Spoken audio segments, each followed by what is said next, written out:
நல்ல விழாவெல்லாம் இல்லைங்களா? அது மாதிரி நூறைகளுக்கான திருவிழா.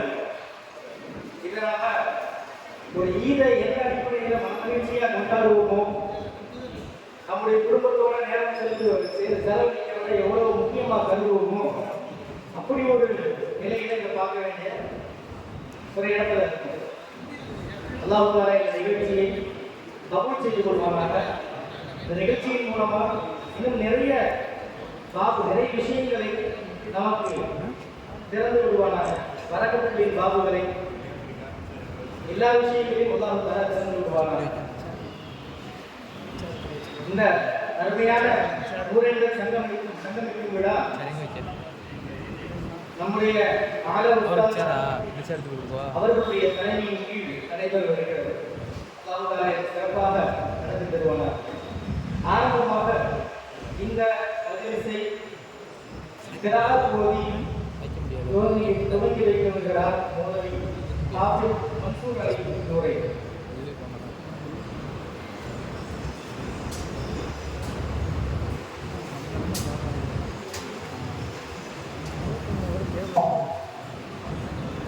السلام عليكم ورحمة الله تعالى وبركاته.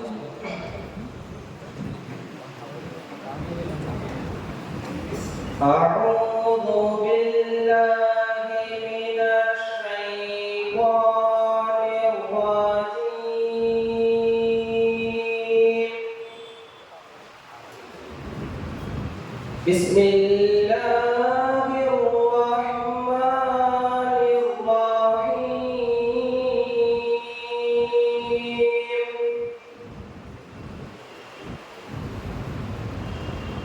إن الذين يرمون المحصنات الغافلات المؤمنات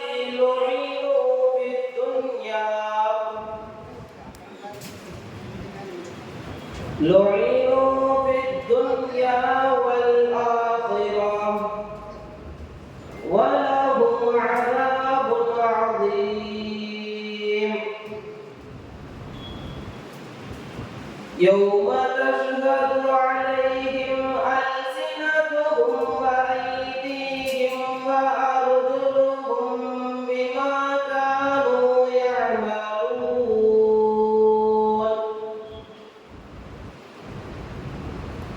يومئذ يوفيهم الله دينهم الحق ويعلمون أن الله هو الحق المبين.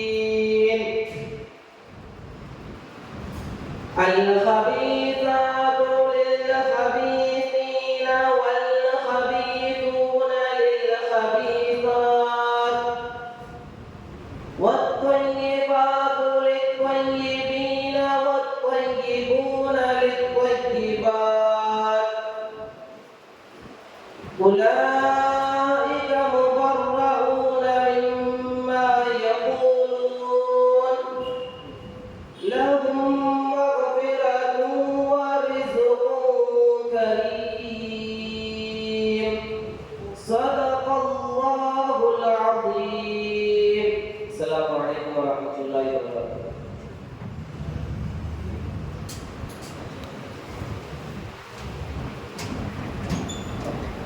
அல்ஹம்துலில்லாஹ். அல்லாஹ்வுடைய கோலாசனை மென்மேலும் அதிகப்படுத்தி தருவானாக. அடுத்ததாக வரவேற்புரை நிகழ்த்து வருகிறார்கள் நம்முடைய மதரசாவி மூத்த நூரை மௌலவி இத்ரீஸ் நூரை அவர்கள்.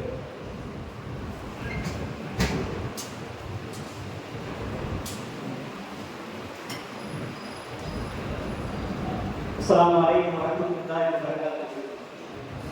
نحمد ونصلي على رسوله الكريم أما بعد. நூறைகள் சங்கமிக்கும் இவ்விழாவிற்கு வரவேற்கக்கூடிய உங்கள் அனைவரையும் வரவேற்பதற்காக வந்திருக்கிறேன்.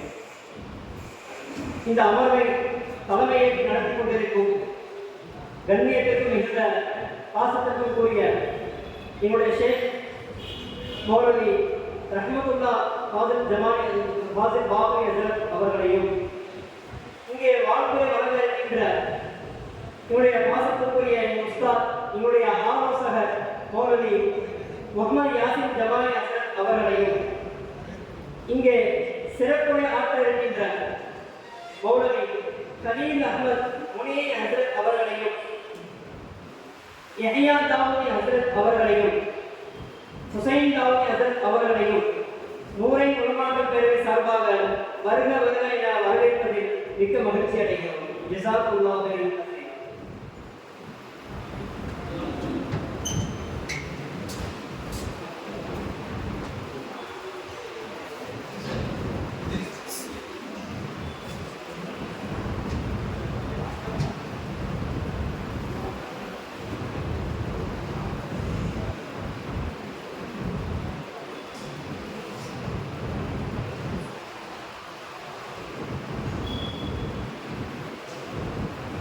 அடுத்ததாக வந்திருக்கக்கூடிய நமது விருந்தினர்கள் உஸ்தாத்மார்களுக்கும் கண்ணியப்படக்கூடிய நிகழ்வு சாலையில் நினைவு பரிசுகள் வழங்கி கண்ணியப்படுத்தக்கூடிய நிகழ்வு நடைபெறுகிறது.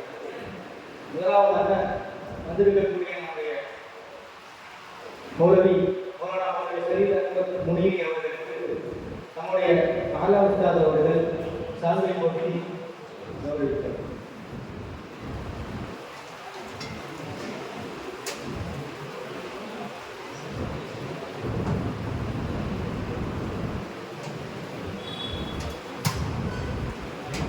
நாளை தக்பீர்.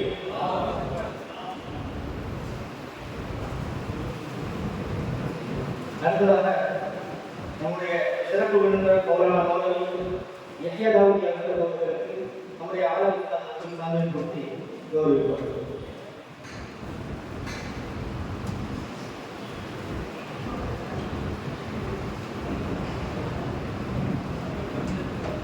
நாளை தக்பீர்.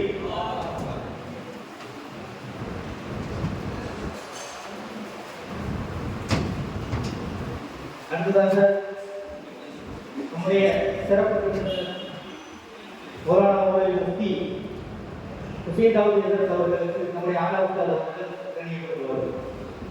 நாளை தக்பீர்.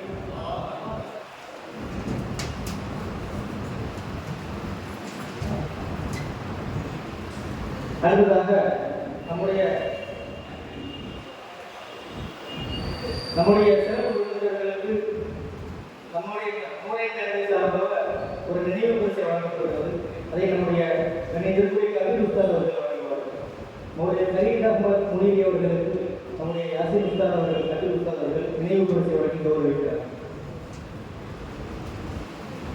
நாளை தக்பீர். நம்முடைய சிறப்பு விருந்தினர் மௌலானா மௌலவி யஹ்யா தாவூதி ஹசரத் அவர்களுக்கு நம்முடைய கல்வி உஸ்தாத் அவர்கள் கௌரவப்படுத்துகிறார்கள். நாளை தக்பீர். நம்முடைய சிறப்பு விருந்தினர் மௌலானா மௌலவி முஃப்தி ஹுசைன் ஹசரத் அவர்களுக்கு நம்முடைய யாசின் உஸ்தாத் அவர்கள் கண்ணியப்படுத்துகிறார். நாளை தக்பீர்.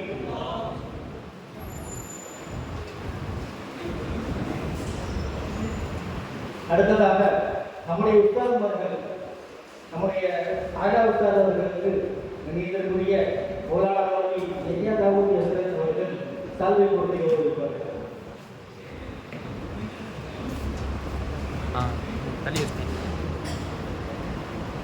நாளை தக்பீர்.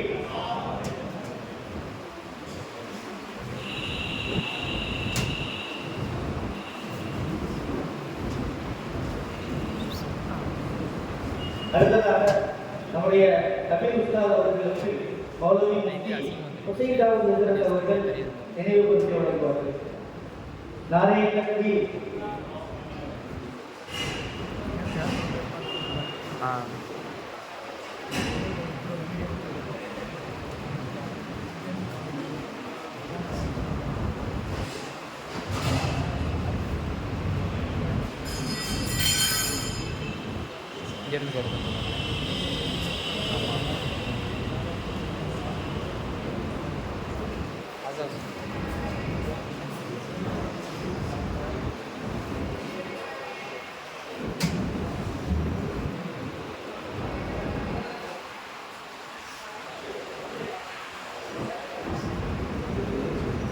நம்முடைய கண்ணியத்திற்குரிய அவர்களுக்கு கணியத்திற்குரிய ஹுசைன் தாவூத் ஹசரத் அவர்கள் நினைவு செய்வார்.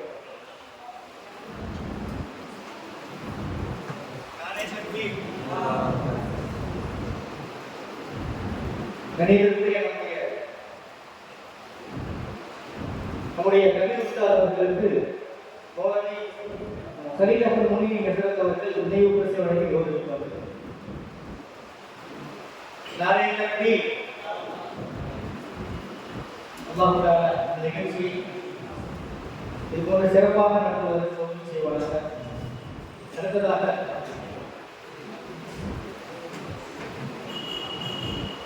இப்பொழுது வந்திருக்கக்கூடிய நம்முடைய சிறப்பு விருந்தினர்களுக்கு சிறப்பு விருந்தினர்களுக்கான நேரங்களுக்கு முதலாவதாக நம்முடைய நீதிற்குரிய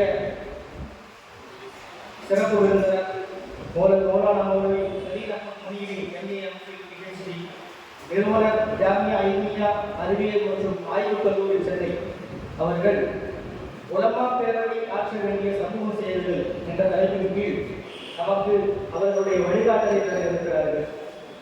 அல்லாஹ் தஆலா அவர்களுக்கு எல்லா விதமான செயல்பாடுகளையும் தந்தருவானாக. அவர்களை பேச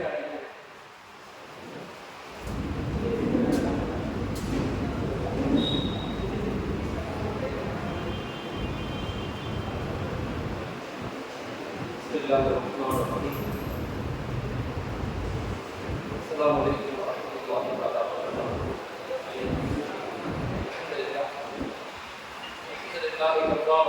والسلام على سيدنا المصطفى أما بعد فقد قال الله تعالى في القرآن العظيم أعوذ بالله من الشيطان الرجيم بسم الله الرحمن الرحيم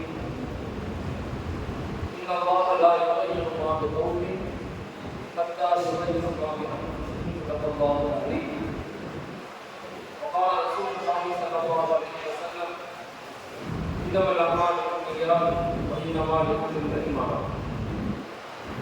புகழ் அனைத்தும் இறைவன் அல்லாஹ்வுடைய பேருக்காகவும் அவனுடைய அன்பும் சாந்தியும் சமாதானமும் உலகத்தில் உள்ள அனைத்து மக்களுக்கும் உண்டாகலாம். மாஷா அல்லாஹ், மிக சிறப்பான ஒரு நிகழ்வு. ஒரு மிகச்சிறந்த மதரசாவில் இருந்து மிகப்பெரிய ஆளுமைகளால் உருவாக்கப்பட்ட இளம் உலமாக்களான நீங்க மதரசாக்கள்ல என்ன கற்றுக்கொண்டீங்களோ அந்த கற்றுக்கொண்ட விஷயத்தை மிக ஆழமாக விளங்கி அதை மக்களிடத்துல எந்த முறையில நீங்க கொண்டு போய் சேர்க்கணும். உலகத்தினுடைய கல்வி முறைக்கும் மார்க்கத்தினுடைய கல்வி முறைக்கும் உள்ள வித்தியாசம் என்னன்னா, உலகத்தினுடைய கல்வி முறை அப்படிங்கிறது அது முழுக்க அறிவு சார்ந்த ஒரு விஷயம். மார்க்கத்தினுடைய கல்வி முறைங்கிறது அது டிரான்ஸ்பரிங் நாலேஜ், அது உணர்வு சார்ந்த விஷயம்.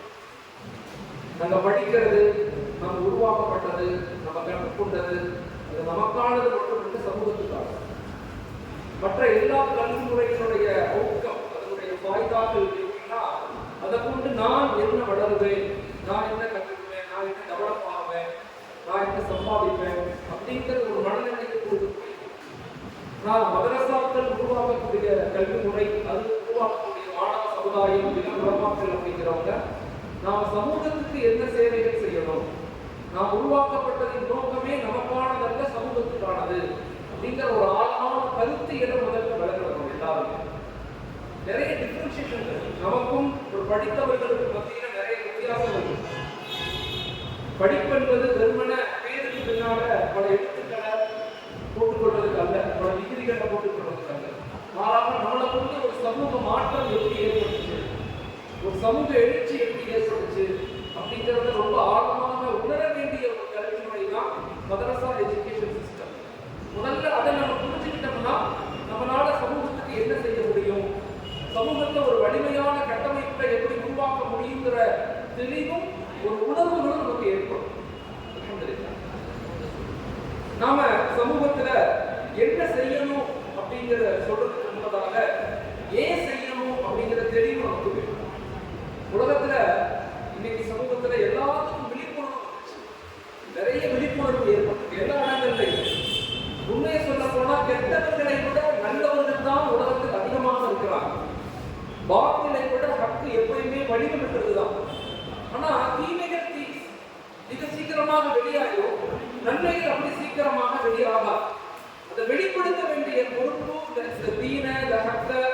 ஒற்றுமையை நிலைநாட்ட வேண்டிய பொறுப்பு நம்ம எல்லாத்துக்குமே இருக்கு. இதை பாதுகாக்கணும், இதை வலுப்படுத்தணும்னா முதலாவதாக சமுதாயத்துல என்ன ப்ராப்ளம்ஸ் இருக்குது, என்ன விதமான ப்ராப்ளத்தை நீங்க எதிர்கொள்ள போறீங்க, ஒவ்வொரு காலகட்டத்திலையும் இந்த ஹக்கு இந்த பாத்திரத்துல இருந்து என்ன பிரச்சனைகளை எதிர்கொள்ளுது அப்படிங்கிறத நம்ம எல்லாரும் தெரிஞ்சுக்கணும். ஏன்னு தெரிஞ்சுக்கிட்டாதான் என்னங்கிற தெளிவு நமக்கு கிடைக்கும். ஒரு மருத்துவம் செய்யறோம், ஒரு மருந்து கொடுக்குறோம்னா முதலாவதாக நோய்களை அறிஞ்சிக்கணும்.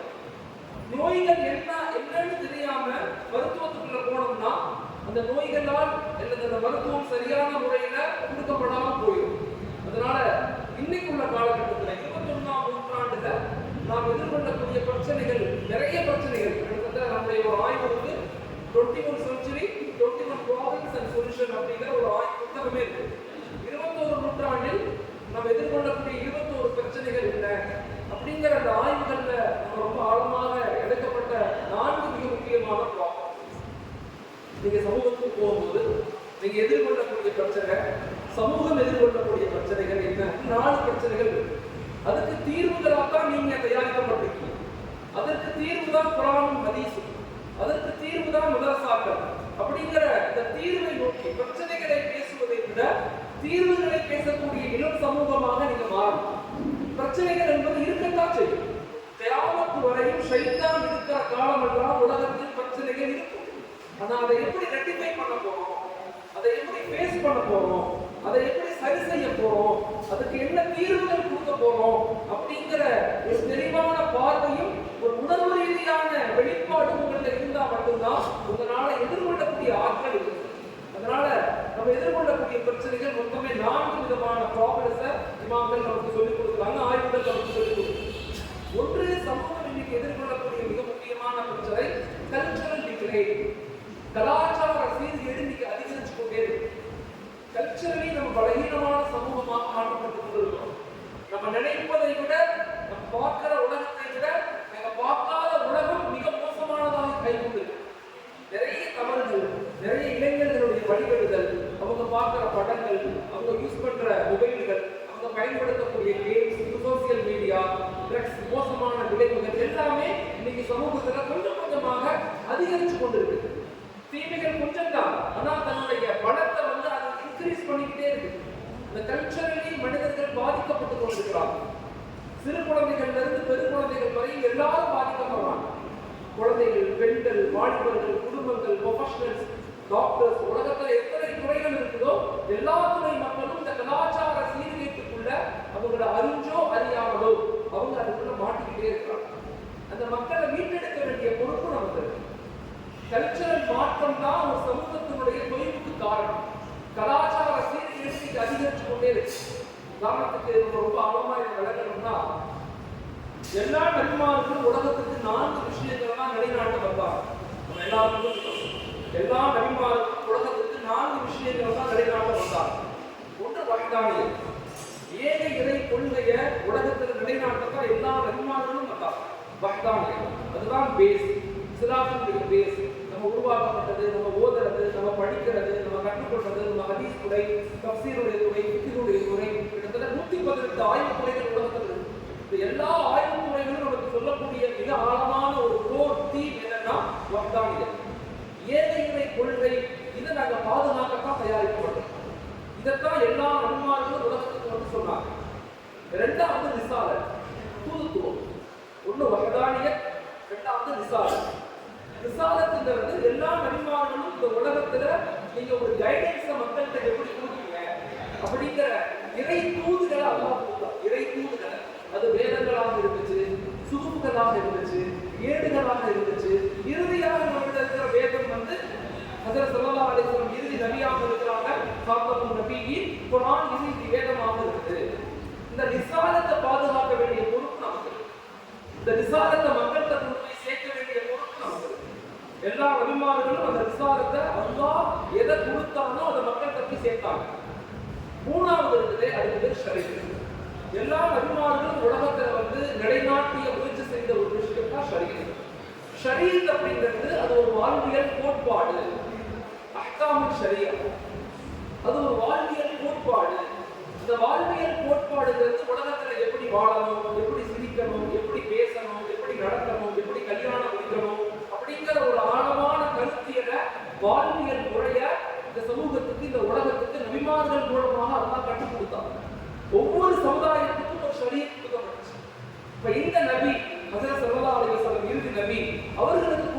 ஷரியத் தான் முழுமையான ஷரியத். அல்யோம் அக்மல்து லக்கும் தீனக்கும் வ அத்மம்து அலைக்கும் நிஅமதி வ ரதீது லக்கும் அல் இஸ்லாம தீனா. தீன் பரிபூர்ணமான ஒரு நிலையை அடைஞ்சது இந்த காலத்துல மட்டும்தான். இந்த ஷரியத்தை நாம விளங்கி அந்த மக்களுக்கு போய் சேர்க்கிறோம். நாலாவது ஆகிரம். இந்த உலக வாழ்க்கை என்பது நிரந்தரம் கிடையாது, மறுமைதான் நிரந்தரம். இந்த உலகம் என்பது ஒரு மாயை. சுல்லுமன் அலைஹாஃபான் வைபகா வஜ்ஹு ரப்பிக்கல் ஜலாலி வல் இக்ராம். இந்த பார்க்கிற எல்லாமே அழியக்கூடியது. எதெல்லாம் நாங்க பார்க்கலையோ அது மட்டும்தான் அழியாதது. ஆகிரத்துன்னு ஒன்று இருக்குது, மறுமைன்னு ஒன்று இருக்குது அப்படிங்கிற ஆழமான கருத்தை நாமளும் புரிஞ்சு சமுதாயத்துக்கும் எட்டி வைக்க வேண்டிய மிகப்பெரிய கடமை நமக்கு. இந்த 4 விஷயங்களை தான் எல்லா நபிமார்களும் சமுதாயத்துல ஒவ்வொரு நபி ஹஜ்ரத் ஆதம் அலைஹிஸ்ஸலாமிலிருந்து ஹஜ்ரத் ரசூலுல்லாஹி ஸல்லல்லாஹு அலைஹி வஸல்லம் வரைக்கும் முழுக்க இந்த 4 விஷயங்களை நிலைநாட்டத்தான் தன் வாழ்க்கைய, தன்னுடைய லைஃப எல்லாத்தையும் அர்ப்பணிச்சு தியாகம் செய்து இதை நிலைநாட்ட முயற்சி செய்தாங்க. அந்த பொறுப்பு நமக்கு இருக்கு. ஆனா அந்த பொறுப்பை மக்கள் விளங்காம இருக்கிறதுக்கு ஷைத்தானுடைய சூழ்ச்சியில ஒண்ணுதான் இந்த கல்ச்சரலி டிக்ரேட், கலாச்சார சீர்கேடு. ஷைத்தான் மனிதனை இந்த வஹதானியத்திலிருந்து எப்படி மீட்டெடுக்கலாம், எப்படி விளக்கலாம், எப்படி அவங்களை இல்லாமல் ஆக்கலாம் அப்படிங்கிறதுக்கு பல ஆய்வுகள் இருக்கு. அதுல மிக முக்கியமான ஒரு பகுதி என்னன்னா வஹதானியத், அல்லாஹ் ஒருவன் தாங்கிற கொள்கை. ஏன் இதை நான் உங்கள்கிட்ட சொல்றேன், திரும்ப இதை நான் அடிக்கடி பேசுறேன்னு சொன்னா, இன்னைக்கு உள்ள யூனிவர்சிட்டிஸ்ல, கல்லூரிகள்ல படிக்கக்கூடிய மாணவர்கள், நீங்க போகக்கூடிய சமூகம், பார்க்கக்கூடிய சமூகம் வித்தியாசமான சமூகமா இருக்க போறாங்க. நல்ல ஆழமா நீங்க விளங்கிக்கணும். இப்ப மௌலானாவுடைய காலத்துல மக்களுடைய கல்வி நெருப்பு, அவங்க படிச்சு முடிச்சு ஆடிமாக வரும்போது மக்களுடைய கல்வி நெருப்பு 48% 52%. நாங்க 2005-6 எங்களுக்கு முன்னாடி வெளியாக இருக்கவங்க, அவங்களுடைய காலத்துல மக்களுடைய கல்வி நெருப்பு, அவங்க பட்டம் வாங்கி வரும்போது அவங்களுடைய மக்களுடைய கல்வி நெருப்பு என்னன்னா வெறுமனே 70-80%. இப்ப நாங்க பட்டம் வாங்கும்போது 2006-7 அந்த காலத்துல பட்டம் வாங்கும்போது எங்களுடைய மக்கள் நாங்க சந்திக்கும் போது மக்களை எப்படி பார்க்கிறோம், இப்ப நாங்க மக்களை எப்படி பார்க்கிறோம்னு சொன்னா அவங்க கிட்டத்தட்ட 85-90% கல்வி இருக்கு அவங்களுக்கு இருக்குதுன்னு நினைக்கிறாங்க. எல்லாருமே சிபிஎஸ்சில படிக்கிறாங்க. இன்னைக்கு AI technology, artificial intelligence, organised intelligence, இப்படி சிஸ்டமேட்டிக் ஒரு மிகப்பெரிய கல்வி கட்டமைப்போட பயணிச்சுட்டு இருக்கிறாங்க. உங்க காலம் வரும்போது இது இன்னும் அதிகரிக்கக்கூடியதாக இருக்கும். அவங்க எந்த அளவுக்கு இந்த யூனிவர்சிட்டிகள், கல்லூரிகள்ல மாணவர்களை பார்க்கும்போது அவங்க என்ன நினைக்கிறாங்கன்னா, அல்லாஹ் ஒருவன் இருக்கிறானா, இந்த உலக வாழ்க்கை என்பது ஒரு தடவை தான் இருக்குது, சந்தோஷமா வாழ்ந்துட்டு போக வேண்டியதானே, ஏன் நாம எப்பட்டாலும் சட்டம் ஷரியத்து அதை பின்பற்றுங்க, இது கூடாது அது கூடாது அப்படின்னு சொல்லிட்டு இருக்கீங்க அப்படிங்கிற ஒரு மனநிலை இன்னைக்கு சமூகத்துல மக்களுக்கு மத்தியில ஏற்படுது, மாணவ சமுதாயத்துக்கு ஏற்படுது. இப்ப நீங்க சமூகத்தை சந்திக்கும் போது அந்த நீங்க எதிர்கொள்ளக்கூடிய மிக முக்கியமான ஒரு ப்ராப்ளம் என்னன்னா இந்த கலாச்சார சீர்கேடு. அந்த கலாச்சார சீர்கேட்டுல இருந்து நீங்க எப்படி சரி செய்யணும் அப்படிங்கிறத முதல் ப்ராப்ளம். இரண்டாவது ப்ராப்ளம் என்னன்னா எதிர்கொள்ளும் போது மக்களுடைய அகலாக், ஒழுக்கம் சார்ந்த வாழ்வியல் இன்னைக்கு இல்லை. ஒழுக்கம் சார்ந்த வாழ்வியல் ரொம்ப குறைஞ்சிருச்சு. ஒழுக்கம் சார்ந்த வாழ்வியல் நாட் ஒன்லி முஸ்லிம் கம்யூனிட்டியில மட்டும் இல்லை, எல்லா சமுதாயத்திலையுமே இன்னைக்கு அறம் சார்ந்த வாழ்வியல் கிடையாது. அறம் சார்ந்த வாழ்வியல் ரொம்ப குறைஞ்சு போச்சு. படிப்பு அதிகமாயிருச்சு, நாலேஜ் அதிகமாயிருச்சு, கிதாபுகள் அதிகமாயிருச்சு, படிச்சவங்க டிகிரி அதிகமாயிருச்சு. ஆனா பண்புகள் குறைஞ்சு போச்சு, இரக்கம் குறைஞ்சு போச்சு, விட்டு கொடுத்தல் குறைஞ்சிருச்சு, மனிதர்கள் நேசிக்கிறது குறைஞ்சு போச்சு. இன்னைக்கு மனிதர்கள் அடிக்கடி எங்க மாணவர்கள் சொல்லுவேன், உலமாக்கல் அதிக சோசியல் காம்ப்ளெக்ஸ். உலமாக்கல் அப்படிங்கிறவங்க குரான் ஹதீஸை படிச்சவங்க அப்படிங்கிறவங்க சமூக மருத்துவர்கள். இன்னைக்கு உலகத்துல எப்படி பிசிக்கலி நமக்கு டேமேஜ் ஆனிச்சு, உடம்பு சரியில்லைன்னா மருத்துவரை போய் சந்திக்கிறோமோ, கண்ணுக்கு, காதுக்கு, ஹார்ட்டுக்கு எல்லாத்துக்குமே, அதை போல இன்னைக்கு மனிதர்களுடைய உள்ளங்கள் எல்லாம் பாதிக்கப்பட்டுச்சு. உள்ளங்கள் பாதிக்கப்பட்ட சமூகமாக மாற்றப்பட்டுட்டோம். அப்ப அதுக்கு மிக முக்கியமான காரணம் அவங்களுடைய அகலாசுகள், அவங்களுடைய அன்பு, நயம், நளினம், விட்டு கொடுத்தல் எல்லாமே குறைஞ்சு போச்சு. இதை சரி செய்ய வேண்டிய மிகப்பெரிய பொறுப்பு நமக்கு இருக்கு. எஜுகேஷன் பாலிசியில, எஜுகேஷன் சிஸ்டத்துல கல்வியை 4 வகையா பிரிப்பாங்க. பிசிக்கல் போர்ஷன் உடல் சார்ந்த கல்வி, இன்டெலிஜென்ஸ் போர்ஷன் அறிவு சார்ந்த கல்வி, எமோஷனல் போர்ஷன் உணர்வு சார்ந்த கல்வி, ஸ்பிரிச்சுவல் போர்ஷன் ஆன்மீகம் சார்ந்த கல்வி. இன்னைக்கு உலகம் முழுக்க இன்டெலிஜென்ஸ் போர்ஷன் அறிவு சார்ந்த கல்விக்கு தான் நிறைய முக்கியத்துவம் இருக்கு. உணர்வு சார்ந்த கல்வி இன்னைக்கு இல்ல.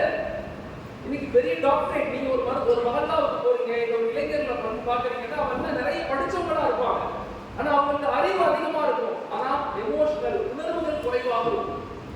இந்த உணர்வுகளை மீட்டெடுக்க வேண்டிய பொறுப்பு உங்களுக்கு.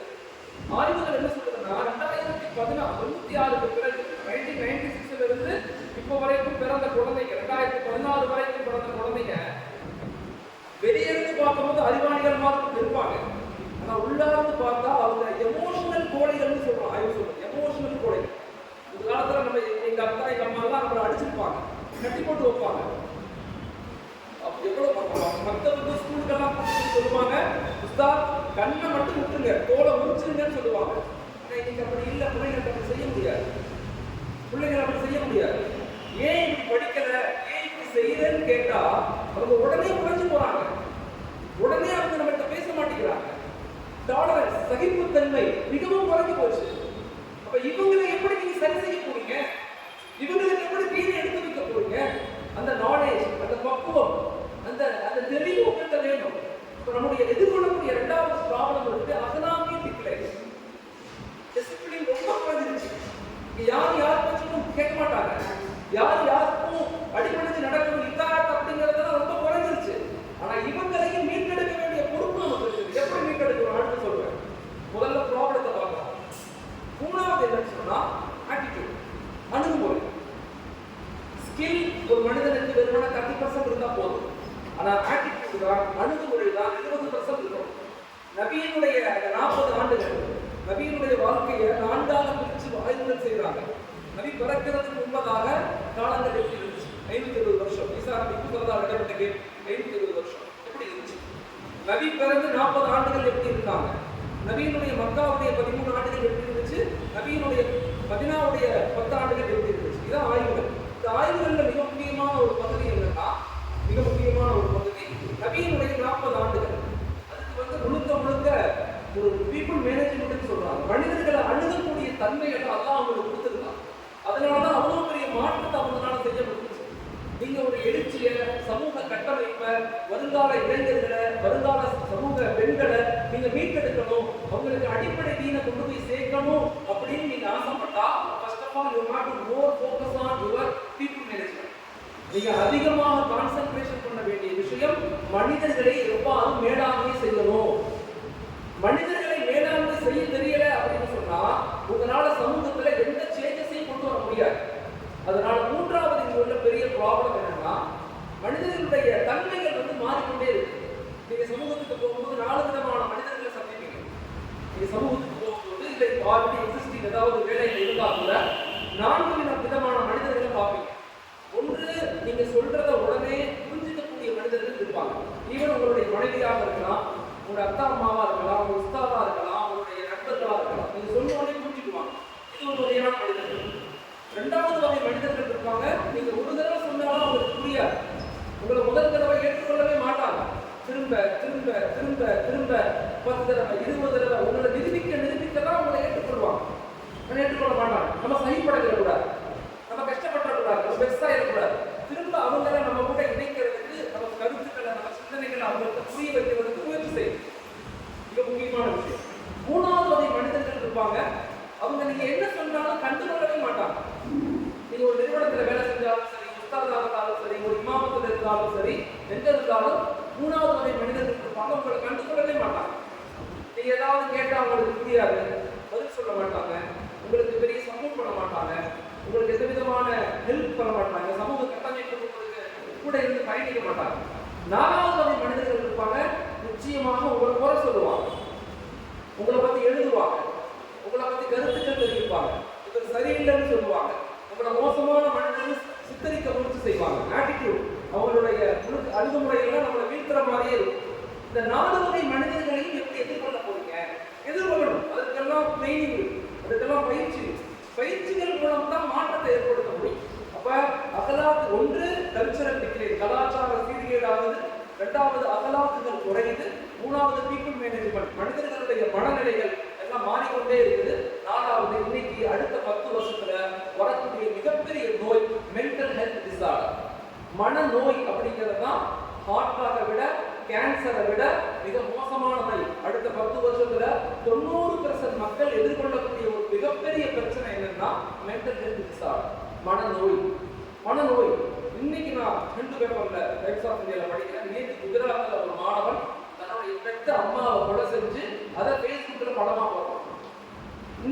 Authentic news. டாக்டர்ஸ் எல்லாமே ஆச்சரியப்படுறாங்க. சமுதாயம் எதை நோக்கி போகுது, மனிதர்கள் எதை நோக்கி போறாங்க. கடந்த 6 மாசத்துல மட்டும் கிட்டத்தட்ட 100 குழந்தைகள் பெரியவங்க இல்ல, தமிழ்நாட்டில் மட்டும் சொல்றேன், 100 குழந்தைகள் தற்கொலை பண்ணிருக்காங்க. அம்மா போன போயிட்டாங்க, அத்தா முடிவெட்ட சொன்னாரு, மாடில இருந்து குடிச்சிட்டாங்க. இப்போ இன்னைக்கு கோடைகளாக மாணவர்கள் முன்வாங்கி கொண்டிருக்கிறாங்க. சமுதாயம் சீக்கிரமே வெகுண்டு எழுதுவாங்க, உணர்ச்சி வசப்படுறாங்க. இப்போ இவங்களெல்லாம் சீர் பண்ண வேண்டிய பொறுப்பு உங்களுக்கு இருக்குது. முன்னாடி இருந்த உலமாக்களை விட உங்களுக்கு இருக்கக்கூடிய பொறுப்பு ரொம்ப அதிகமாக இருக்கு, ரெஸ்பான்சிபிலிட்டி. அப்படி இந்த பொறுப்புகள் அதிகமாகும் போது உங்களை நீங்க பக்குவப்படுத்தணும், உங்களை நீங்க வடிவப்படுத்தணும், உங்களை நீங்க மேம்படுத்திக் கொள்ளணும். அப்பதான் இந்த பிரச்சனைகளுக்கு உங்களால தீர்வு சொல்ல முடியும். எல்லாம் பாதுகாக்கணும், தீன அல்லாஹ் பாதுகாக்கணும், நம்மளாம் பாதுகாக்க முடியாது. கம்பேரிட்டிவ் ரிலீஜியஸ்ங்கிற விஷயத்துல 2 வருஷம் ஆய்வு செஞ்சு படிச்சோம். எல்லா மதங்களும் எப்படி சிதைக்கப்பட்டுச்சு, யூத மதம் எப்படி சிதைக்கப்பட்டுச்சு, கிறிஸ்துவ மதம் எப்படி சிதைக்கப்பட்டுச்சு, பௌத்த மதம் எப்படி சிதைக்கப்பட்டுச்சு அப்படின்னு படிக்கும் போது அந்த கல்ச்சரல் டிகிரி மிக முக்கியமானது. அதை பத்தி மக்கள்கிட்ட பேசக்கூடியவங்க, கலாச்சாரத்தை பாதுகாக்கக்கூடிய மக்கள் இல்லாததனுடைய விளைவுதான் மிக மோசமான நிலைக்கு எல்லா மதங்களும் தள்ளப்பட்டது. யூத மதம்ங்கிறது யூத மதமா சொல்றோம், அது மூசா நபியை பின்பற்றிய மார்க்கம், ஈசா அலைஹிஸ்ஸலாத்தை பின்பற்றிய மார்க்கம், இது எல்லாம் சிதைக்கப்பட்டுச்சு, காணா போச்சு. ஆனா மாஷா அல்லாஹ் 1445 வருஷங்களாக இதுவரைக்கும் இந்த இஸ்லாமிய மார்க்கம், இந்த தீன் இன்தல்லாஹ் இஸ்லாம், அல்லாஹ்விடத்தில் ஏற்றுக்கொள்ளப்பட்ட ஒரே மார்க்கம் இஸ்லாம். இந்த இஸ்லாம் இன்றளவும் நிக்குது, பின்பற்றக்கூடிய குறைஞ்சிருக்கிறாங்க, அதுல மாற்றக்கிறது இல்லை. குர்ஆன் இன்னும் பாதுகாக்கப்பட்டிருக்குது, யாராலும் அதை மாற்ற முடியல. 1445 வருஷமா இன்னும் நிக்குது, இஸ்லாமிய மார்க்கம் இன்னும் நிக்குது உலகத்துல. அப்ப இதை நாம இன்னும் வலிமைப்படுத்துறதுக்கு என்ன செய்யணும், இந்த பிரச்சனைகள் சமூகத்தை எப்படி மீட்டெடுக்கணும் அப்படிங்கிறத நம்ம தெரிஞ்சுக்கணும். முதலாவதாக ஏன் இதை செய்யணும்னு நான் சொல்றேன். ரெண்டாவது என்ன செய்யணும், நம்ம எல்லாரும் நீங்க என்ன செய்யணும். 4 விஷயங்கள்ல தான் சமூகத்தை நம்ம உருவாக்க முயற்சிக்கணும். நீங்க என்ன வியாபாரங்கள் செய்யுங்க, ஒரு அட்மினிஸ்ட்ரேஷன் ஆஃபீஸர் ஆகுங்க, இல்ல ஒரு கவர்மெண்ட்ல ஒர்க் பண்றோம், இமாமத்துல இருக்கு, தரிசனத்துல என்ன வேணும், எந்த பொறுப்புலையும் இருக்கு. ஆனா இந்த 4 விஷயங்களை நிலைநாட்டணும் அப்படிங்கிற தெளிவோடு இருக்கு. இலக்குகளை இருக்கிறாங்க. நீட்ஸ் ஒன்று இருக்குது, அப்ஜெக்டிவ் ஒன்று இருக்குது. நீட்ஸ்ங்கிறது தேவை, இதெல்லாம் தேவை, அந்த அப்ஜெக்டிவ் வேற. இன்னைக்கு என்ன ஆச்சுன்னா நீட்ஸ் எது அப்ஜெக்டிவ் நமக்கு தெரியல. சம்பாதிக்கிறது அப்ஜெக்டிவ் இல்ல, நீட்ஸ். கார் வாங்குறது, வீடு வாங்குறது அப்ஜெக்டிவ் இல்ல, நீட்ஸ். இந்த தீனை பாதுகாக்கிறது, இந்த ரிசாலத்தை மக்கள்கிட்ட கொண்டு போய் சேர்க்கிறது, குரான மக்கள்கிட்ட கொண்டு போய் சேர்க்கிறது தான் நம்மளுடைய அப்ஜெக்டிவ். முதல்ல இதுக்கு மத்தியில் ஒரு தெளிவுக்கு வாங்க, இது ஒரு தெளிவாக புரிஞ்சுக்கணும். நான் பேசுறது தயவு செய்து காதுகள்ல கேட்காதீங்க, உள்ளத்துல கேட்குது. உளவியல்ல நாலேஜ 2 வகையா பிரிக்கிறாங்க, கல்விங்கிறத 2 வகையா பிரிக்கிறாங்க. ஒண்ணு இன்ஃபர்மேஷன், இன்னொன்னு டிரான்ஸ்ஃபர்மேஷன். இன்ஃபர்மேஷன்ங்கிறது மனிதனுடைய மூளையிலிருந்து வரும், டிரான்ஸ்ஃபரிங் அப்படிங்கிறது மனிதனுடைய உள்ளத்திலிருந்து வரும். எல்லாம் மகுமினா கொண்டு சொல்லுவாங்க, தில் சே பாத்கர், தில் சே சுன்கர், தில் சே தேக்கர். உள்ளத்திலிருந்து பாருங்கள், உள்ளத்திலிருந்து கேளுங்கள், உள்ளத்திலிருந்து பேசுங்கள். நீங்க உருவாக்கப்பட்டதின் நோக்கம் ரொம்ப பெருசு. ஏதோ உங்களை படிக்க வச்சு, டிகிரி கொடுத்து, போத வச்சு, உங்களுக்கு ஆளுக்கும் சனதம் கொடுத்து, நீங்க உலகத்துல போய் நிம்மதியா வாடுங்க அப்படிங்கிறதுக்காக கொடுக்கல. இந்த உலகத்தை அனுபவிக்கிறதுக்காக நம்ம உருவாக்கப்படல, இந்த உலகத்தை பாதுகாக்கிறதுக்காக நம்ம உருவாக்கப்பட்டது. 2க்கும் வித்தியாசம் இருக்கு. உலகத்தை அனுபவிக்கிறது ஒன்று இருக்குது, உலகத்தை பாதுகாக்கிறது ஒன்று இருக்குது. இந்த உலகத்தை அனுபவிக்கிறதுக்கு நம்ம உருவாக்கப்படல.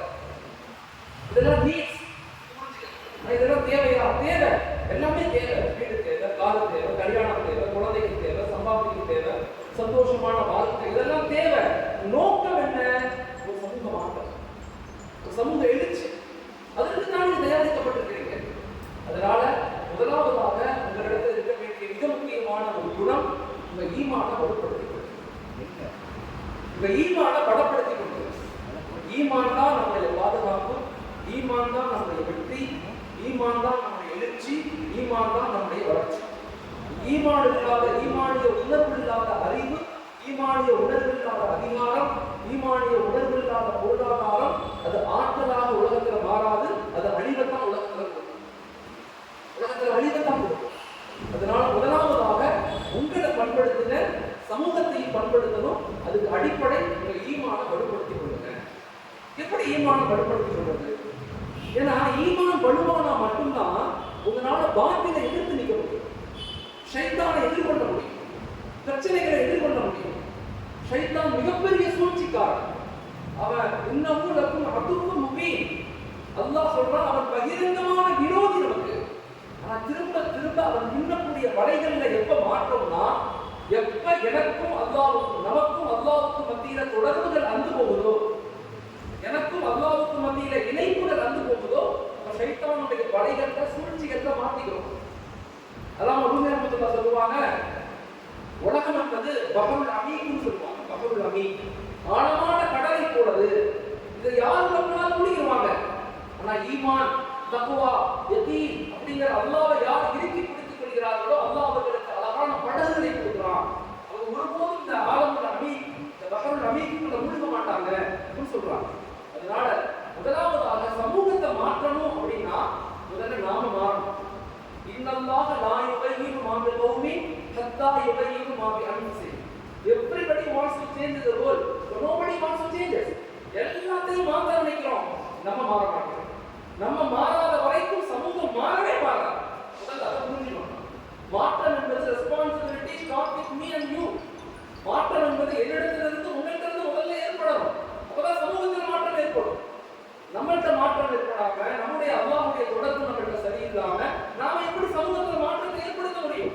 அதனாலதான் கடந்த 300 ஆண்டுகளாக பின்தங்கி போயிட்டோம். தோத்து போன பின்தங்கி போயிட்டோம். திரும்ப நம்ம எழுச்சியின் பக்கம் வரணும்னா நம்ம செய்ய வேண்டிய முதல் பணி நம்முடைய ஈமானை வலுப்படுத்திக் கொள்ளணும். நம்மளும் வலுப்படுத்திக் கொள்ளணும், சமூகத்துக்கும் அந்த வலுவான ஈமானை கொண்டு போய் சேர்க்கணும். அதான் நம்முடைய முதல் பணி. அதுதான் வேறு போல, அதான் ஜடு, அதுதான் வேறு. அந்த வேறு சரியானதா மற்ற எல்லாம் சரியாகும். வேறு சரியாகாம எதுவுமே சரியாகாது. நல்லா தெரிஞ்சுக்க. சரி, எப்படி நம்முடைய ஈமானை சரி செய்யலாம்? நம்முடைய ஈமானை எப்படி வலுப்படுத்தலாம்? யாருக்காவது ஈமான்னா என்ன அப்படிங்கிறத விளக்க முடியுமானா விளக்க முடியாது. கண்டவர்கள் கண்டதில்லை, கண்டவர்கள் கண்டதில்லை. ஈமான் என்ற அந்த இன்பத்தை யாராலும் விளக்கப்படுத்த முடியாது. அதை ருசிக்கத்தான் முடியும், அதை உணரத்தான் முடியும். இப்படி எப்படி உணரலாம்? நமக்கு இமாம்கள் சொல்லிக் கொடுக்குறாங்க. 4 விஷயங்களை வாழ்க்கையில நம்ம தினந்தோறும் செய்வதை கொண்டு ஈமானுடைய இன்பத்தை நம்ம விளக்க முடியும். ஒன்று, நம்முடைய இபாதத். முதல் அடிப்படை நம்முடைய இபாதத். இபாதத்தின் மீது கொஞ்சம் கவனம் செலுத்துங்க. இபாதத்து தான் நமக்கு கொடுக்கப்பட்ட மிகப்பெரிய ஆற்றல். தட் இஸ் கால்ட் பக்தி. அதுக்கு பேர் தான் பக்தின்னு சொல்றாங்க. சப்மிஷன் டு அல்லாஹ். நம்மை அல்லாஹ்விடத்துல ஒப்படைக்கிறது. நம்முடைய எண்ணத்தை, நம்முடைய சிந்தனையை, நம்முடைய செயலை, நம்முடைய எல்லாத்தையும் அல்லாஹ்விட ஒப்படைக்கிறதுக்கு பேர் தான் பக்தி, இபாதத். இந்த இபாதத்தை நம்ம சரியா செய்யறோமா? அந்த இபாதத்தை உணர்வு ரீதியாக செய்யறோமா? அந்த இபாதத்தை உணர்வு ரீதியாக எப்ப செய்ய ஆரம்பிக்கிறோமோ, அல்லாஹ் என்ன பார்க்கிறாங்கிற உணர்வுகளோடு எப்ப நம்ம இபாதத் செய்யறோமோ, அப்ப உங்களுக்குள்ள ஒரு வலிமை ஏற்படும், உங்களுக்குள்ள ஒரு ஸ்ட்ரென்த் ஏற்படும், உங்களுக்குள்ள ஒரு மிகப்பெரிய ஆற்றல் ஏற்படும். அந்த ஆற்றல் எவ்வளவு பெருசுனா, உலகமே எதிர்த்து வந்தாலும் யாரை கண்டு பயப்படாது, எந்த பிரச்சனைகளை கண்டு பயப்படாது. இன்னைக்கு மனிதர்கள் கோழைகளாக மாறிக்கொண்டிருக்கிறோம் அல்லது அடிமைகளாக மாறிக்கொண்டிருக்கிறோம். இந்த உலகத்தினுடைய இன்பங்களுக்கு மூழ்கி போறோம், அடுத்த உலகத்தினுடைய அதிகாரங்களை பார்த்து பயப்படுறோம், அடிமைகளாக மாறோம். எப்ப இதை நடைபெறாம இந்த சமுதாயத்தை பாதுகாக்க முடியும்னா, மக்களை அல்லாஹ்வோடு இணைப்பதை கொண்டு மட்டும்தான் முடியும். அந்த இணைப்பதனுடைய, அந்த ஈமானுடைய படத்தினுடைய முதல் ஸ்டெப் என்னன்னா இபாதத். தொழுகை, நோன்பு, ஸகாத், எதெல்லாம் இபாதத்தாக நமக்கு கொடுக்கப்பட்டிருக்கோ இந்த இபாதத்தை உணர்வு ரீதியாக செய்யணும். வெறுமனே வாயில சொல்லக்கூடாது. வாய் மட்டும் வேக வேகமா அசையுது, சூரத்துல் ஃபாத்திஹா ஓதுது, திக்ர் செய்யுது, வாய் வேகமா அசையுது, ஆனா உள்ளமெல்லாம் நஃப்ஸெல்லாம் உலகத்தை தேடுது. இந்த இபாதத் மாற்றத்தை கொடுக்காது. அப்ப இறை உணர்வுள்ள இபாதத் தான் நம்மளை எழுச்சி மிக்க சமூகமாக மாற்றும். ஸலாத்துல் அய்யூபி ரஹ்மத்துல்லாஹி அலைஹி அவங்கள பத்தி பல கிதாபுகள் இருக்கு. அதுல ஷா வலில்லா ஜஹீர் ரஹ்மத்துல்லாஹி சில கிதாபுகள் நம்ம பத்தி எழுதுறாங்க. குறிப்பா அபுல் ஹஸன் அலி ரஹ்மத்துல்லாஹ் அவங்க எழுதின கிதாபான அர்-ரிஜால் கிதாபுல ரொம்ப ஆழமா எழுதுவாங்க. அவங்க படைகளெல்லாம் திடீர்னு ஸலாத்துல் அய்யூபி ரஹ்மத்துல்லாஹ் தேடிக்கிட்டே இருப்பாங்க. அவ்வளவு பெரிய படைகள். தலைவர்கள், படை தளபதிகள்லாம் சொல்லுவாங்கன்னா, எங்களுக்கு கஷ்டமான விஷயம் எதிரிகளை எதிர்கொள்றதில்லை, எங்களுடைய சலாத்தின், எங்களுடைய அமீரை பாதுகாக்கிறது தாங்க. ஏன்னு கேட்கணும்னு சொல்லுவாங்கன்னா, இரவு நேரங்கள் நாங்கள் தூங்கிட்டு இருப்போம், எங்களுடைய அமீர் திடீர்னு காண போயிடுவார். கூடாரத்தில் இருக்க மாட்டார். நாங்க தேடி தேடி பார்த்தா எங்கேயாவது மலைக்கு பக்கத்துல மரத்துக்கு பக்கத்துல தொழுதுகிட்டு இருப்பா, தொழுது அழுதுகிட்டே இருப்பா. நாங்க கேட்போம், யார் அமீர் அவங்களே, ஏன் இங்க வந்து அழுகுறீங்க, ஏன் இங்க வந்து தொழுதுறீங்க? இல்ல, உங்க கூட இருந்தா நீங்க இருக்கீங்க நம்பிக்கை வருது. எப்பொழுது உங்களுக்கு நான் வெளியே கடையில வரணும், அல்லாஹ் ஏன் கொடுக்குறான் நம்பிக்கை வரும். அந்த நம்பிக்கை தான் இந்த உலகத்தை எதிர்கொள்ளக்கூடிய ஆற்றலை எனக்கு கொடுத்ததுன்னு சொல்றாங்க. சமுதாயத்தை மீட்டெடுக்கணும்னா முதல்ல நமக்கும் அல்லாஹ்வுக்கும் மத்தியில இணைப்பை அதிகப்படுத்தணும். அதுதான் நம்மளை பக்குவப்படுத்தும், அதுதான் நம்மளை பலப்படுத்தும், அதுதான் நம்மளை மிகப்பெரிய அறிவுசார்ந்த சமூகமாக மாற்றும். அதை நம்ம சரி செய்யணும். இப்ப இபாதத்துக்கு மீது கவனமாக இளம் சின்ன வயசு, எல்லாருமே சின்ன வயசு, இவங்கெல்லாம் பெரியவங்க, நம்மளாம் சின்ன பிள்ளை, நம்ம கொஞ்சம் பக்குவமா இருக்கணும். அல்லாஹ்வோட நம்ம இணைப்பை சரி செஞ்சுக்கணும். தஹஜ்ஜத் தொழுகைக்கும் மற்ற தொழுகைக்கும் உள்ள வித்தியாசம் என்னன்னா, மற்ற தொழுகையெல்லாம் நம்ம தொழுது அல்லாஹ்ட்ட கேட்கணும். தஹஜ்ஜத் பண்ணா அல்லாஹ் நம்மகிட்ட கேட்கணும், உனக்கு என்ன வேணும்னு சொல்லி. அதனால தயவு செய்து தொழுகை இந்த இபாதத்துக்கு ரொம்ப கவனமாக அப்படி அதை கரெக்ட் பண்ணிட்டீங்கன்னா உங்களுக்கு எந்த கவலையும் வராது. உலகத்தை பார்த்து பயப்பட மாட்டீங்க. வேலை கிடைக்கல, சம்பளம் கம்மியா இருக்கு, ஒண்ணுமே சரியில்லை, எனக்கு எதுவுமே கிடைக்க மாட்டேங்குது, உடனே உங்களுக்கு வராது. பெரிய ஸ்ட்ரென்த் கிடைக்கும். உங்களுக்கு உலகமே சின்னதா தெரியும், உலகமே ரொம்ப சின்னதா குட்டியோட தெரியும், எல்லாத்தையும் உங்களால ஃபேஸ் பண்ண முடியும். அதனால இபாதத்தின் மீது கவனம் செலுத்துங்க. மக்களையும் இபாதத்தின் மீது இணைக்க முயற்சி செய்யுங்க. ரெண்டாவது, ஈமான வலுப்படுத்தணும்னா டெய்லி குர்ஆன் ஷரீஃப் ஓதுங்க. குர்ஆன் என்பது கான்வர்சேஷன் பிட்வீன் அப்த் அண்ட் அல்லாஹ். அல்லாஹ்வுக்கும் ஒரு அடியானுக்கும் மத்தியில தொடர்பு பேச்சுவார்த்தை தான் குர்ஆன். குர்ஆனை படிக்க படிக்க நாம அறிவு சார்ந்து, பணம் சார்ந்து, எழுச்சி சார்ந்த சமூகமாக மாறும். குர்ஆனுக்கு சில கடமைகள் இருக்கு. பிலீவ், அதை நம்பணும், ரீட், அதை படிக்கணும், அண்டர்ஸ்டாண்டிங், அதை விளங்கணும், பாண்டரிங், அதை ஆய்வு செய்யணும், பிராக்டிசிங், அதை அமல் செய்யணும், ஸ்பிரிட்டிங், மக்கள்கிட்ட கொண்டு போய் செய்யணும். அதனால குர்ஆனின் மீது ரொம்ப கவனம் செலுத்தணும். டெய்லி ஒரு காஜூஸ், ஒரு ஆணினுடைய கடமை எல்லாமா இஸ்கந்தர் ரஹ்மத்துல்லாஹி அலைஹி சொல்றாங்க, ஒரு ஆணி ஒரு நாளைக்கு 3 ஜுஸ் ஓதணும், 3 பாரம் ஓதணும். 3 ஜுஸ் ஓதுறது அவர் மீது கடமைன்னு சொல்றாங்க. ஆச்சரியமா படிக்கும் போது ரொம்ப ஆச்சரியமா செய்ய முடியலையே வருத்தப்படும். தயவு செய்து ஒரு நாளைக்கு ஒரு பக்கமாவது ஓதும், ஒரு பக்கமாவது ஓதி அர்த்தத்தோட படிக்க. அல்லாஹ் நம்மகிட்ட என்ன சொல்றான்? இந்த உலகத்தினுடைய இன்பங்கள் மூழ்கிறார், இந்த உலகத்தினுடைய இன்பங்கள் நீர்க்கும். இப்ராஹிம் அலைஹிஸ்ஸலாம் சொல்றாங்க, ஒரு நஃப்ஸ்ன்ற ஒரு நஃப்ஸை அல்லாஹ்வோடு இணைக்க நீ முயற்சிக்கிறனா, ஒரு நஃப்ஸ் உன்னை கூட்டி நரகத்தினுடைய வாசலை நிப்பாட்டி சொல்றாங்க. ஒரு நஃப்ஸை நீ பக்குவப்படுத்தி அல்லாஹ்வோட ஒவ்வொரு நாளும் அதை இணைக்க முயற்சிக்கலன்னு சொன்னா, நீ செய்யற அந்த வேலையை நீ செய்யலன்னு சொன்னா, ஒரு நஃப்ஸ் உன்னை கூட்டி போய் நரகத்தினுடைய வாசலை நிப்பாட்டி சொல்றாங்க. தயவு செய்து குர்ஆனை படிக்க படிக்க அந்த ஷைத்தானியத்தை பாத்தில எதிர்க்கக்கூடிய ஆற்றல் உண்டாகும். மூணாவது, காலை மாலை திக்ருகள் செய்யும். மக்களுக்கு சொல்லுங்க, அல்லாஹ் திக்ருல்லாஹ் தத்மைனுல் குலூப். இந்த உலகத்துல நிறைய மன அழுத்தம் ஆயிடுச்சு, பிரச்சனை, சண்டை, நீங்க யாருக்கு கட்டுப்பட மறுக்கிறோம். 70% வீடுகள்ல டிஸ்பியூட் பிரச்சனை. 70% வீடுகள். பெரிய பெரிய செல்வந்தர் வீட்டுல ஒரு மகன் ரஜினான குடிகாரனா இருக்கும். எத்தனை வீட்டுல பார்த்தா மனசு ரொம்ப வருத்தப்பட்டு நான் சொல்றேன். பெரும் செல்வந்தர்கள் பள்ளி சமுதாயத்துக்கு நிறைய செலவு செய்யறாங்க. நான் பிள்ளைகளை சரியா வளர்க்கல, எவ்வளவு பெரிய கஷ்டத்துக்கு ஆளாக போறாங்க. பெரும் நபர்கள் தான் எல்லாம் பாதுகாக்கணும். அதனால இந்த மன அழுத்தத்திலிருந்து நீங்க பாதுகாக்கப்படணும். இந்த உலகத்தினுடைய அழுத்தத்திலிருந்து, இந்த உலகம் என்பது இயற்கையிலேயே ஒரு நெகட்டிவ் பாஸ். நெகட்டிவ் தான் இதை அதிகமா கொடுக்கும். நீங்க பாசிட்டிவா நீங்க மாறணும். ஒரு பாசிட்டிவ் எனர்ஜி உள்ள சமூகமா இளம் மக்களாக நீங்க மாறணும்னா அல்லாஹ்வுடைய பெயர் அதிகமா உச்சரிக்கணும். காலை மாலை திக்ருகள் ரொம்ப கவனம் செலுத்து. தனிமையில உட்கார், தனிமை அல்லாஹ்வோட முனாஜாத் பண்ண ஆரம்பி, அல்லாஹ்ட்ட பேச ஆரம்பி, டாக் யுவர் இன்னர் வாய்ஸ். உங்களுக்குள்ள நீங்க பேசுங்க, அல்லாஹ்வுடைய பேரை சத்தமிட்டு மெதுவாக அப்படி உங்களுக்குள்ள போதிக்கிட்டே இருக்கு. நீங்க பக்குவம் அடையும், நீங்க மாற்றம் அடையும். உங்க வார்த்தைகள், உங்க பேச்சு, உங்க நடை, உங்க உடை எல்லாத்திலையும் ஒரு எழுச்சி வரும், மிகப்பெரிய எழுச்சி வரும். உங்களால உங்க சமுதாய மாற்றத்தை ரொம்ப சீக்கிரமா பண்ண முடியும். ஆனா அதுக்கு நீங்க பக்குவப்பட்டவர்களாக மாறும். நாலாவது, அல்லாஹ்ட்ட அதிகமா துஆ செய்யணும். நம்மளும் துஆ செய்யணும், மக்களையும் அல்லாஹ்வோட இணைக்கணும். அதிகமா அல்லாஹ்ட்ட துஆ செய்யணும்.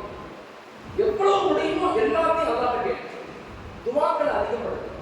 எந்த அளவுக்கு நீங்க துஆக்களை அதிகப்படுத்துறீங்களோ அந்த அளவுக்கு நிம்மதியான லைஃப். மனிதர்கள்ட்ட புலம்பாங்க, அல்லாஹ்ட்ட புலம்புங்க. நம்ம எல்லாரும் நீங்க மனிதர்கள்ட்ட புலம்பும், அது சரியில்லை, இது சரியில்லை, என்னுடைய கடை சரியில்லை, வியாபாரம் சரியில்லை, மனை மக்கள் சரியில்லை. நீங்க மனிதர்கள் எல்லாரும் மனிதர்கள்ட்ட புலம்புறாங்க. நீங்க மக்களுக்கு சொல்லிக் கொடுக்க இல்ல, மனிதர்கள்ட்ட புலம்பாதீங்க, அல்லாஹ்ட்ட புலம்புங்கன்னு சொல்லுங்க. அல்லாஹ்ட்ட பேசுங்க, அல்லாஹ்ட்ட கேளுங்க. நிச்சயமாக கேட்டா அவன் பதில் சொல்லியே தீருவான் அப்படிங்கிறத சொல்லி கொடுங்க. நீங்களும் அந்த நிலைமைக்கு வாங்க, மக்களையும் அந்த நிலைமைக்கு கொண்டுவாங்க. இந்த 4ஐ கொண்டுதான் நம்முடைய ஈமானை வலுப்படுத்த முடியும், நம்முடைய ஈமானத்தை டெவலப் பண்ண முடியும். இது மிக முக்கியமான முதல்ல. இரண்டாவது, மக்கள்கிட்ட நம்ம செய்ய வேண்டிய விஷயம் அகலாக்கான ஒழுக்கமான வாழ்க்கையை கொண்டு சேர்ந்து பாவங்கள் இல்லாத சமூகத்தை உருவாக்கணும். அல்லாமா அம்ராசன் நபிகள் சொல்லுவாங்க, ரிஜாலுங்கிற கிதாபுல அவங்க சொல்லுவாங்க, நமக்கு வெற்றியும் எதிரிகளுக்கு தோல்வியும் அல்லாஹ் எப்ப கொடுக்கிறான்னு சொன்னா, நம்முடைய பாவங்கள் எப்ப குறையுதோ, எதிரிகளுடைய பாவங்கள் எப்ப அதிகரிக்குதோ அப்பதான் அவங்களுக்கு தோல்வியும் நமக்கு வெற்றியும் கிடைக்கும். ஆனா இன்னைக்கு நேர் மாற்றமா நம்முடைய பாவங்கள் அதிகரிக்குது, அதனால நம்ம தோல்விக்கிட்டே இருக்கிறோம், தோல்வி அடைந்த சமூகமாக மாறுறோம். அதனால மக்கள் இடத்துல அகலாமான விஷயங்களை, ஒழுக்கம் சார்ந்த விஷயங்களை, பாவங்கள் கற்றுக் கொள்ளக்கூடிய விஷயங்களை ரொம்ப ஆழமாக சொல்லிக்கிட்டே இருக்கு. இந்த பாவங்களால் ஏற்படக்கூடிய பாதிப்புகள் என்ன, ஏன் நம்ம பரிசுத்தமாக இருக்கணும், ஏன் எங்களை பரிசுத்தப்படுத்திக்கணும், பரிசுத்தமாகனா எங்களை வந்து ஹிதாயத்துடைய வாசல் நசீப் எதுவுமே எங்களுக்கு கிடைக்காது அப்படிங்கிறத மக்கள்கிட்ட நாமளும் புரிஞ்சுக்கணும், மக்கள்கிட்டையும் சொல்லுங்க. இது ரெண்டாவது. மூணாவது நம்ம செய்ய வேண்டிய விஷயம் மக்களிடத்துல சமூகத்துல வலிமையான கல்வியை உருவாக்கும். வலிமையான கல்வியை கொண்டுதான், ஆளுமையான கல்வியை கொண்டுதான் நம்முடைய உரிமைகளை, சுதந்திரங்களை நம்ம அடைய முடியும். நம்முடைய உரிமைகளை, சுதந்திரங்களை நம்ம அடைய முடியும். நம்மிடத்துல கல்வி இல்லை, நம்மிடத்துல நாலேஜ் இல்லை அப்படின்னா நம்முடைய உரிமைகளும் சுதந்திரங்களும் பறிக்கப்படும். அதனால படிக்கிற காலத்துல நீங்க இன்னும் நல்லா படிக்கணும். ஓதி முடிச்ச பிறகு நான் ஓதி முடிச்சுட்டோங்கிற எண்ணத்துக்கு வராது. ஒரு டிகிரியை படிச்சுக்கிட்டே அதான் மிகப்பெரிய, நான் இன்னும் படிச்சுட்டு தான் இருக்கேன், இன்னும் ஒரு யூனிவர்சிட்டியில் சேர்றேன், ஒரு டிகிரி போடுறேன், பிஹெச்டி அப்ளை பண்ணுறோம், படிச்சுக்கிட்டே தான் இருக்கணும். படிக்கிறத நிப்பாட்டணும். எப்போ நீங்க கற்றுக்கொண்டதை நிப்பாட்டுறீங்களோ வளரவே முடியாது. கற்றுக்கொண்டதை நிப்பாட்டவே லேசினஸாக இருக்கா, நாலேஜை டெவலப் பண்ணுங்க, கம்யூனிகேஷன், உங்களோட மொழி அறிவை டெவலப் பண்ணுங்க, உங்களுடைய புத்தக அறிவை டெவலப் பண்ணுங்க. இதை ஒவ்வொரு நாளும் உங்களை வளர்த்துக்கணும், நான் டெவலப் பண்ணிக்கணுங்கிற மனநிலையில இருக்கு. அதை கொண்டுதான் மாற்றங்கள் நம்ம ஏற்படுத்தணும். நாலாவது, சமூக ரெஸ்பான்சிபிலிட்டி, சோசியல் ரெஸ்பான்சிபிலிட்டியோடு, சோசியல் ரெஸ்பான்ஸ், சமூக பொறுப்புள்ள இளம் மக்களாக நமக்கு வளரும். இந்த மஹல்லாவோட இமாமா இருக்கிறோம், இல்ல ஒரு ஊர்ல நம்ம கோப்புல இருக்கிறோம் அப்படின்னா அந்த மஹல்லாவுக்கு மட்டும் நம்ம இமாம் இல்லை, அந்த மெஹராபுக்கு நம்ம இமாம் இல்லை, நம்ம ஊரை சுற்றி உள்ள எல்லா மக்களுக்கும் நம்ம இமாமா இருக்கும். வீடுகளிடம் மக்களை போய் சந்திக்கணும். மக்களை சந்திக்காம மாற்றங்கள் ஏற்படாது. இன்னைக்கு நம்முடைய கவலைகள் எப்படி இருக்குதுன்னா, பேப்பர் பார்க்கும் போது கவலை வரும், பேப்பர் பார்த்து முடிச்சோடனே கவலை போயிடும், டீ குடிக்கும் போது கவலை வரும், டீ குடிச்சு முடிச்சோடனே கவலை போயிடும். அதை கூட மாற்றங்கள் நடக்காது. நோ சாக்ரிஃபைஸ், நோ வெற்றி.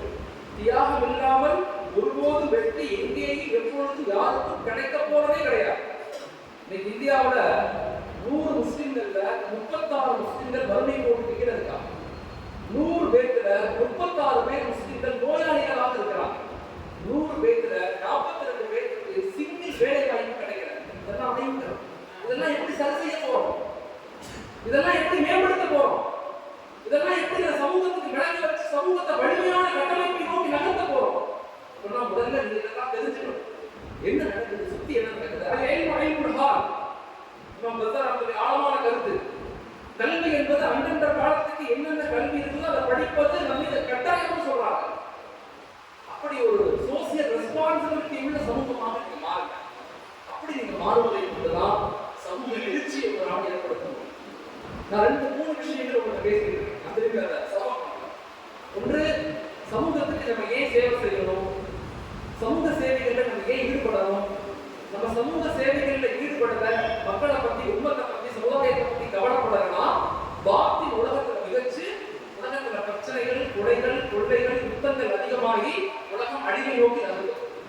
இந்த உம்மத்தினுடைய சிறப்பே குந்தும் கையில உம்மா. இது சிறப்பு என்ன?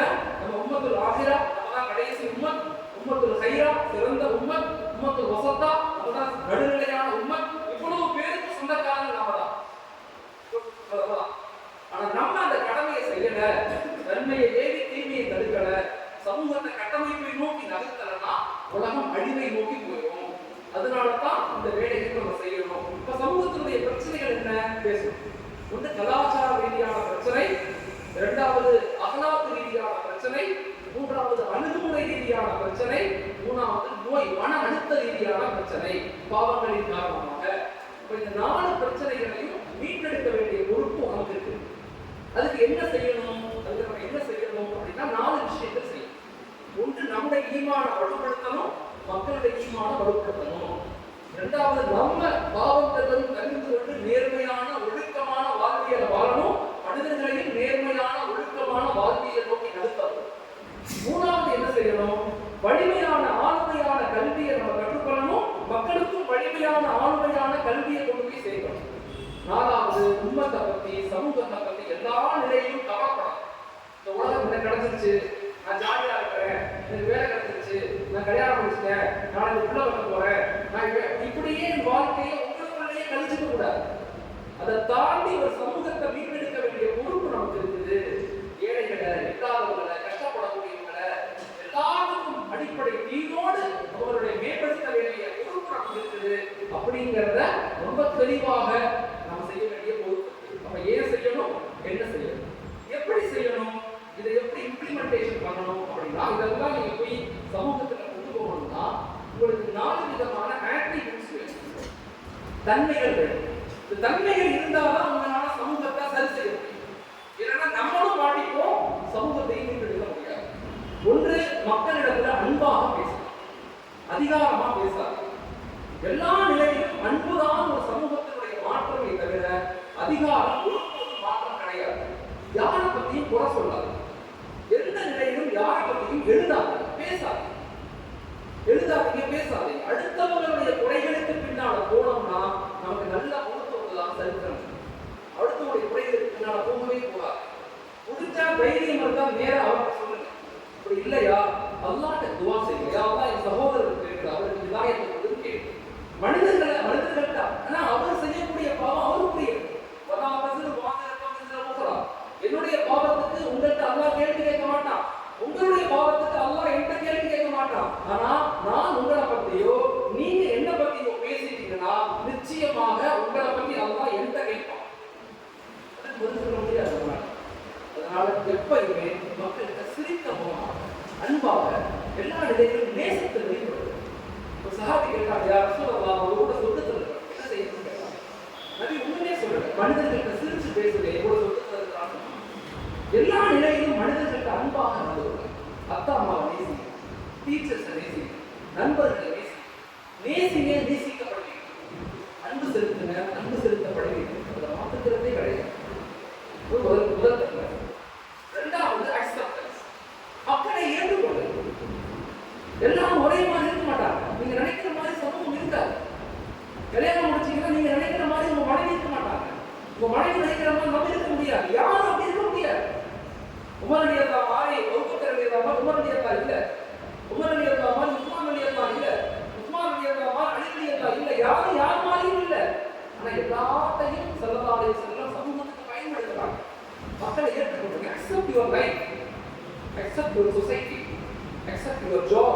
எல்லாத்தையும் அக்செப்ட் பண்ணுங்க. அல்ஹம்துலில்லாஹ், லா ஹவ்ல வலா குவத்த இல்லா பில்லாஹ் அப்படிங்கிற வார்த்தையை அடிக்கடி சொல்லுங்க. எனக்கு கிடைச்சது மிகச்சிறந்தது, அல்லாஹ் எனக்காக இதை கொடுத்துருக்கிறான், என்னுடைய அமானிதம் அப்படிங்கிற எண்ணத்துக்குள்ள வந்துட்டா உங்களுக்கு மன அழுத்தம் வராது, கோபம் வராது, வெறுப்பு வராது, ஈகோ வராது, எதுவுமே வராது. ஸ்ட்ரெஸ்னுடைய ரிலீஃபை பத்தி ஆய்வுகள், பல ஆய்வுகள் இருக்கு. அதுல மிக முக்கியமானது யார் கிராட்டிடியூட், நன்றி செலுத்தக்கூடியவங்களாக, யார் அக்செப்டன்ஸ், ஏற்றுக்கொள்ளக்கூடியவங்களாக, யார் பேராசையில் தவிர்த்து கொள்ளக்கூடியவங்களாக, யார் அடுத்தவர்களை பற்றி யோசிக்காதவா இருப்பாங்களோ அவங்களுக்கு மன அழுத்தம்ங்கிற நோயே வராது. எந்த நிலையிலும் மக்கள் தவறாக அக்செப்ட். மூணாவது, மக்களை மன்னிச்சிருக்க. யாரையும் தண்டிக்க ஆசைப்படாது, யாரையுமே தண்டிக்க ஆசைப்படாது, எல்லாத்தையும் மன்னிக்க ஆசைப்படாது. எப்ப மன்னிக்கக்கூடியவங்களாக மாறணுமோ அல்லாஹ் எங்களை மன்னிக்கக்கூடியவங்களாக மாறும். மக்களை மன்னிச்சிருக்க, தண்டிக்க. நாலாவது, எப்பயுமே மோகம், சுயநலம் இதிலிருந்து ஒரு பாதுகாப்பு. இந்த உலகத்தின் மீது பேராசை கொள்ளாது, சுயநலமான ஒரு வாழ்க்கையை வாழாது. சுயநலம், எனக்கு என்ன கிடைக்கும், எனக்கு என்ன கிடைக்கும், எனக்கு வந்தா எனக்கு என்ன கிடைக்கும், 10 ரூபாய்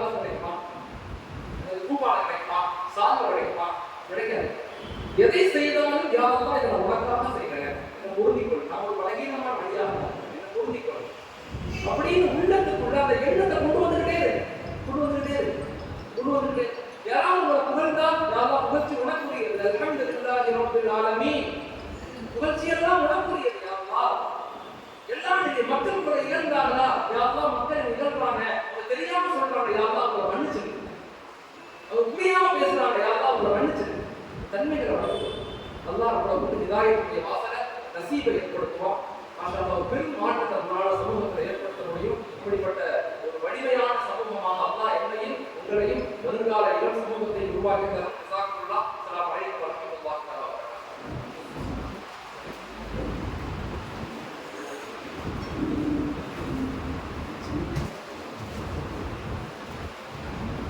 அல்ஹம்துலில்லாஹ். பெருமழை போன்ற நிறைய பல நல்ல கருத்துக்களை பல நல்ல விஷயங்களை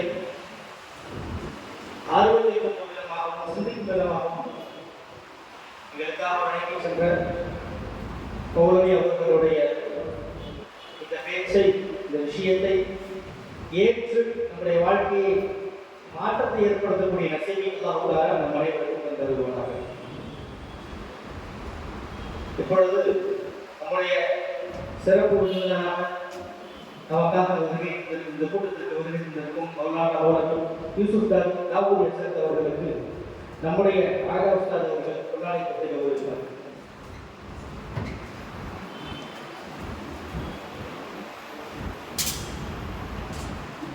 நாரே தக்பீர்.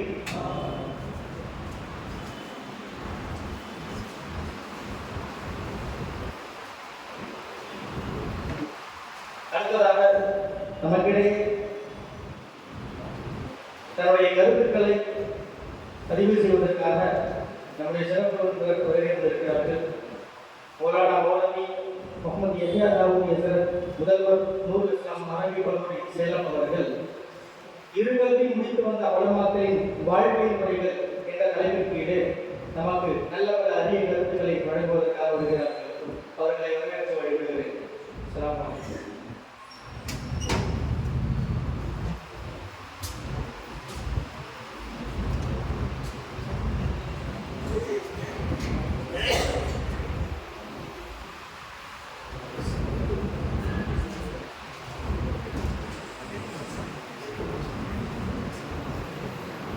السلام عليكم ورحمة الله تعالى وبركاته. الحمد لله وحده والصلاة والسلام على من لا نبي بعده أما بعد فقد قال الله تعالى في القرآن العظيم والفرقان المجيد أعوذ بالله من الشيطان الرجيم بسم الله الرحمن الرحيم إنما يخشى الله من عباده العلماء.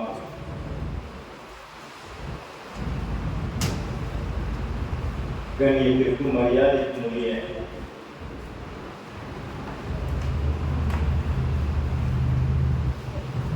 தாமரபாண்டிய நூருல் இஸ்லாமிய அரசிக் கல்லூரியின் பெருமைக்குரிய முதல்வர் அவர்களே,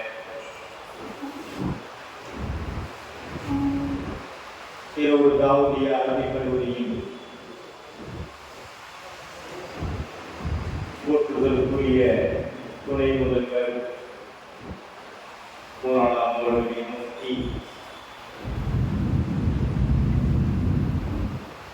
ஹுசைன் தாவூதி அவர்களே, வருகை தந்திருக்கிற நூரைன் உலமா பெருமக்களே, அல்லாஹ் சுப்ஹானஹு வ தஆலாவுடைய பெரும் கிருபையினால் நூரைகளின் சங்கமம் முதல் சங்கமம் மிகச் சிறப்பாக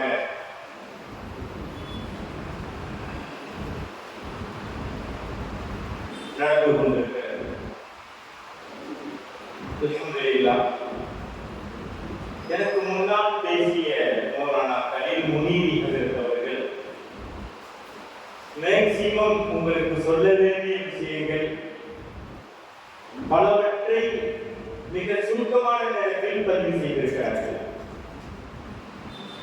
உலமாக்கள் நடந்து கொள்ள வேண்டிய வழிமுறைகள் நிறைய பதிவு செய்யப்பட்டிருந்தது. எனவே நான் மிக குறுகிய நேரத்தில் என்னுடைய பேச்சை முடித்து கொள்ள ஆசைப்படுகிறேன். நூலை உலமாக்கிற ஒரு அறிஞரிடத்துல பள்ளி பருவம் குறித்து கேள்வி. நரகம் என்று எண்ணிக்கொண்டு வாழ்ந்த சொர்க்கத்து வாழ்க்கைதான் நமது சொர்க்கத்தின் நண்பர்களோடு மீண்டும் ஒரு முறை சந்திப்பு. அநேகமாய் தமிழகத்தில் தமிழக அரசு கல்லூரிகளில் முன்னாள் மாணவர்களின் பேரவை ஒன்று ஆரம்பிக்கப்பட்டது என்றால் தாவூதிய பேரவையாகத்தான் இருக்கும் என்று நான் நம்புகிறேன். முதல் பேரவை நான் 4வது முறையில் கொண்டிருந்த 1929ஆம் ஆண்டு தாவூதியா தன்னுடைய 25வது ஆண்டு விழாவை பட்டமளிப்பு விழாவை கொண்டாடி கொண்டிருக்கிற நேரம் தாவூதிகள் பேரவை ஏராளமான தாவூதிகள் வந்து தங்களுக்கு இடையில் ஓடும் காலத்தில், அதாவது சொர்க்க காலத்தில் நடந்த நினைவுகளை பரிமாறிக்கொண்ட காட்சிகள் மகிழ்ச்சியான தருணங்கள், சந்தேகமில்லை. அப்படி ஒரு மகிழ்ச்சியான தருணத்தில் நூரை உலமாக்களாகிய நீங்கள் இருப்பீர்கள் என்பதிலும் சந்தேகமில்லை. அல்லாஹ் சுப்ஹானஹு வ தஆலா இந்த நூரைகளின் சங்கமத்தின் மூலம் சமூகத்திற்கு பலன்மிக்க பல்வேறு தகவல்களோடு இவர்களில் இருந்து செல்ல வேண்டும். அல்லாஹ் சுப்ஹானஹு வ தஆலா அதற்கான நல்ல தௌஃபீகை தந்தருவானாக. தாமிரபாடி மதரசா அந்நூருல் இஸ்லாமியா தமிழகத்தின் முன்னோடி மதரசாக்களில் ஒன்று. ஒரு புதிய சிந்தனை என்றாலே விமர்சனங்கள் எதுவும் காணும். அதில் உலக கல்வியோடு சேர்த்து இரு கல்வியையும் போதிக்கின்ற ஒரு கல்லூரியை கட்டமைத்து அதை மிக திறம்பட நடத்தி வருவது என்பது சாதாரணமான விஷயமல்ல. அதில் ஒரு நூறு கல்வி என்பது மொழி, அறிவொழி என்கிறோம். இரு கல்வியையும் பயிற்றுவிப்பதால் அதிலிருந்து பாரியாக ஆளுங்களுக்கு நூறையுங்கள் என்று பெயர் சூட்டியிருப்பது பட்டம் வழங்குவது ஆக பொருத்தமானது, சந்தேகமில்லை. அல்லாஹ் சுப்ஹானஹு வ தஆலா இந்த கல்லூரியை மென்மேலும் மிக உயர்ந்த உச்சங்களை தொடுகிற ஸ்தாபனமாக அல்லாஹ் ஆக்கி அருள்வாராக. நூரை உலமா பெருமக்களே,